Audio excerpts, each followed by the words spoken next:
Hello and welcome to another edition of another book review. This week I'll be reviewing How Migration Really Works by Hein de Haas. I'll talk very briefly about the author, go into an overview about what the book is, talk about what I liked about it, what I didn't like about it, and who I'd recommend the book to before ending there. Um, Hein de Haas is a professor at the University of Amsterdam. He has done a lot of work, I believe, in the country of Morocco, studying immigration patterns for 30 or 40 years at this point. This book takes a pretty structured look at the different beliefs, misbeliefs, mythologies, some would say, about immigration, and breaks them down and goes kind of point by point through 22 common myths about immigration, kind of the story of the immigration myth. Like, for instance, a brief description of it. For instance, the climate change crisis is going to cause mass global migration.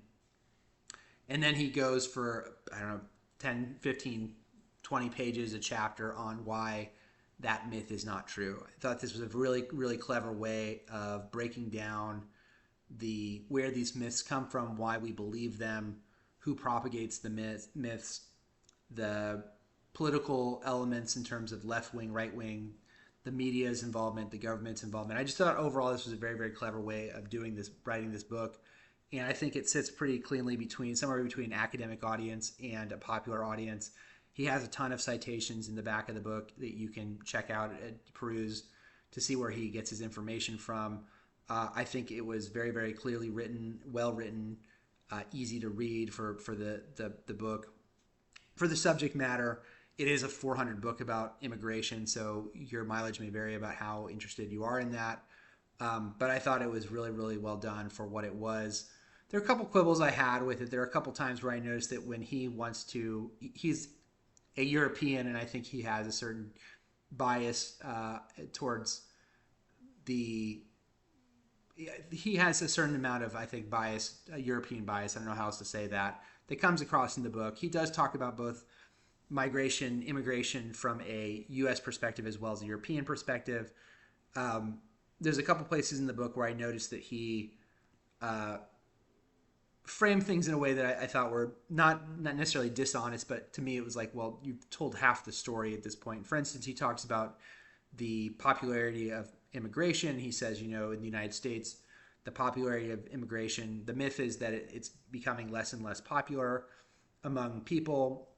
I've seen different polls that have shown different things. The polling he uses shows that it is about roughly a third of people who are against additional immigration, a third of people who are for it, and a third of people who are for current levels, and a third for people who are for increasing the levels of immigration. And I've seen different numbers, and I have a feeling this is one of those things that depends on how you frame the question. But even if you take that at his word, you then have 2/3 of people who are polled who either want immigration levels to remain the same or decrease. And so if the constant fight is how much are we increasing immigration, then one could understand why you could frame it in a manner that it's becoming increasingly unpopular in the United States pretty easily. He also there's a couple points in the book where he uses, when he wants things to appear large, he uses absolute numbers, and when he wants them to appear relatively small, he uses percentages of a whole.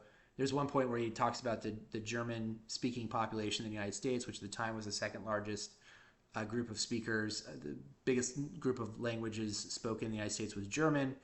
There was roughly 6 million German speakers. And if you do the math, that's about 6% of the population at the time. And you look at today, I think Spanish is the second most common language spoken. It's somewhere between 12 and 18%. So there has been a remarkable increase as far as the percentage of people speaking the second most popular language. Is that a huge increase? I'm not sure. You could maybe argue that, but he doesn't really dive into that. And the way he framed that to me was a little bit disingenuous. There are times where he compares migration to colonization, I thought, in a kind of a weird, strange way. He acknowledges that colonization was this terrible, horrible thing, and he kind of compares it to the migrations of mass people, and kind of that whole section of comparing those two things I think was really strange. He basically says one was really, really terrible, but then migration is slightly less terrible, so people should not be upset about the accepting migrants. And so that was worded kind of strangely when I read that, and I don't know why that was in kind of the book. He talks about Hurricane Katrina briefly, and he talks about the reason reasons for the deaths of Hurricane Katrina. I think there's some wrinkles in the way that he framed that I wish he had maybe not used that as an example, because I don't think he gave space to the full story of what happened there. So for the most part, I really enjoyed it. I agree with probably 90% of what he wrote in the book. And I think if you were going to give someone a primer on this topic, I thought this was an excellent book for that.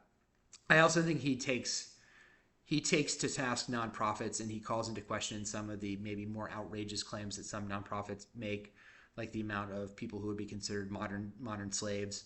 And he kind of takes this number to task a couple times in the book, and calls on nonprofits, especially in the modern day slavery and the climate category, and calls them out for what he sees as self-serving misinformation, essentially. And then the biggest thing I would say, the biggest takeaway for me, is just kind of what he calls this kind of triple bind, where you have a relationship where you have human rights that are balanced with the need for people to be able to make a living, and also dealing with people who are in the country, the host country, and how those three things interact. I wish I had the wording. I could pull it if I wanted to, but I thought that framing of it, I thought, was really interesting. The last chapter is actually quite strong, and really does a good job of tying all his thoughts together.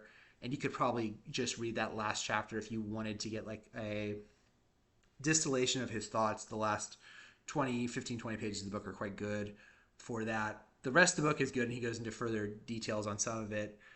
Some of their parts that feel a little repetitive, but for the most part, I thought this was quite good for a popular audience to understand where he was coming from. I wish there was maybe more.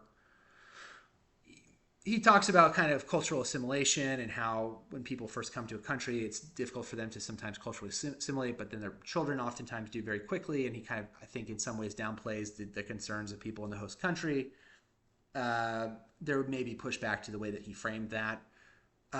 Overall, I did enjoy the book. I think, like I said, 90% of the book I thought made a lot of sense, and I enjoyed quite a bit. There's really just that other 10% that your mileage may vary on that. For me, I thought some of it could have been maybe stronger, or some things could have been maybe edited or cut, because I think or put in a different way, or framed in a different way to made them, in my opinion, a little bit more, feel a little bit less Weasley. I don't know another way to say it, but overall, I thought it was good. I'd be interested to see if this book has any kind of long-lasting effect, because I think as a single piece, it's quite good. I would recommend it to people who are interested in the subject, who want to kind of get past the headlines and get past. He does do, in my opinion, a good job of breaking down the left and right distinctions on this, and explaining why both of them may push an agenda, so to speak, of these things. I guess like the one statistic that like popped out at me that I hadn't really considered before, the amount of money spent on the border in the United States for border security is something now like multiple times larger than what's spent at the FBI, which is not something I ever considered that number.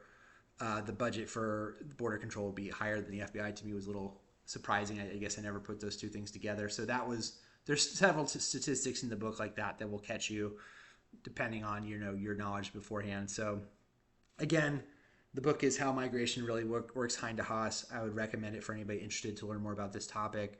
I think it does a very, very good job of being accessible for the common person. It is a little bit of a long book, but it's structured so that you don't have to necessarily read it all in one setting or anything. You can kind of pick and choose the different myths, as it were, to learn if you'd like to do it. There's not really a flow to it that you have to start on any one myth. You can kind of use these almost as like short chunks or articles. So that was kind of cool. So until next time, thank you for watching the video. Please, if you haven't already, subscribe to the channel. Next time, not sure what I'll be reading. So until next time, bye.